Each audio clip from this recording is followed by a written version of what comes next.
Thanks, Mr. Chairman. Thanks for holding this hearing. A few weeks ago, I went to the immigration court in downtown Chicago. I recommend that to my colleagues. Spend a morning in the immigration court and watch what happens. People come in with appointed times, some with attorneys, some without, carrying beaten up old envelopes with federal documents in them.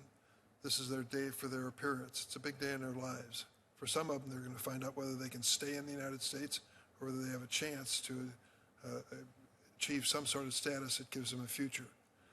I was greeted at the door when I went to the immigration court by the chief judge. She had been with the court for 9 years. And she walked me up to the courtroom and escorted me in, and I sat down and she left.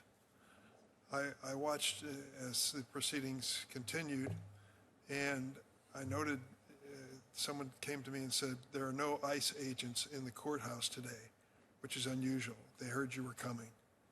The ICE agents were showing up at the hearings that the people were told they have to attend and detaining them in the hallways. So you can imagine the dilemma that these individuals are facing. Do I get into the system and hope that it works, or do I get into the building and hope that I don't get detained? 2 weeks after I visited that immigration court, they fired the judge who had been there for 9 years and escorted me into the building and sent a memo out to all of the other judges and personnel not to have any conversations with members of Congress. Is that how this is supposed to work? In my mind, it tells you what's going on in the real world out there, people who are trying to find out if they have a legal path in this system. For many of them, even if they believe they have one, it may not work. We're seeing people now who are being detained, who are citizens of the United States, snatched off the street corners and other places, and they have no history of committing any crimes. Some of them are here legally, some of them in status, some not in status. The other thing that I came to do over years was to visit these ORR facilities for children. There's one called Heartland in Chicago. You may have heard of it, Ms.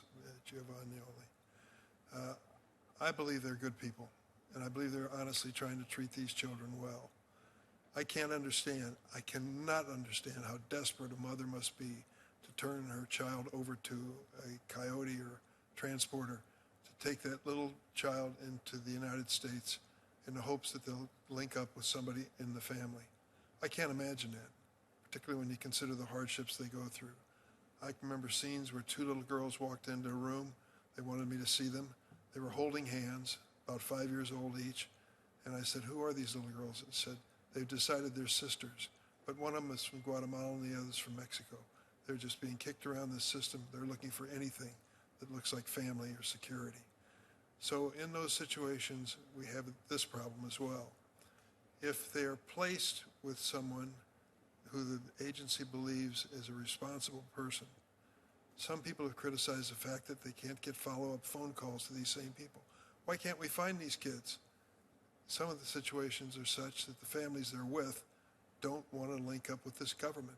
There may be somebody in the household who's undocumented. They're frightened to be part of the legal system. That's a dilemma. If we're going to keep the kids safe, we have to know who these people are and that they're doing the right thing. But the system is militating against that at this very moment. People are scared to death of the Trump administration deporting them, and so they're not cooperating. Ms. Giovannioli, is anyone taking your place as ombudsman? No one's been hired for my position, no. There's an acting ombuds, but that person is actually also the acting commissioner of the Children's Bureau, I believe, so they're not doing my job, really. Ms. Hopper, I understand the administration has removed more than 70% of the workforce monitoring and combating trafficking in persons and delayed the release of its annual report documenting human trafficking. Does this rollback of investigative and oversight resources help in the cause of making sure children are not trafficked?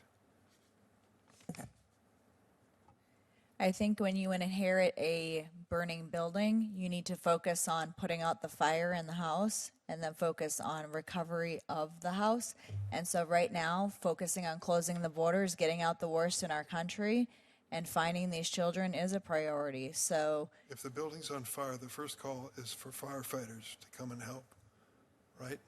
Yeah. In this case, the building's on fire, and the first thing we're doing is calling the fire department saying, don't report, we don't need any additional people on the scene. Don't we need both? We need Border Patrol agents to protect our borders and to get out the worst of the worst. Yes. And do we also need people to work with unaccompanied children and others who are trying to find a safe way through our system? Absolutely. Thank you.